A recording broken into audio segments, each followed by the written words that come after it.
Molla və qonşusu. Molla Nəsrəddin bir gün dostlarından birinə məktub yazırmış. Bir nəfər də onun yanında durub gizlin-gizlin yazdıqlarını oxuyurmuş.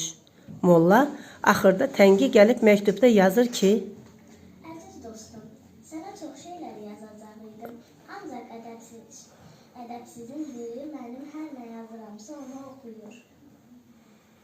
Kişi bunu da oxuyub hirslənir ki: Bu nədir? Sənin nə haqqın var ki, məni ədəbsiz adlandırırsan?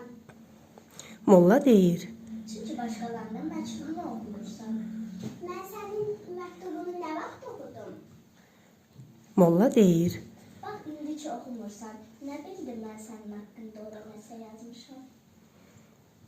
Necə qiymətləndirək?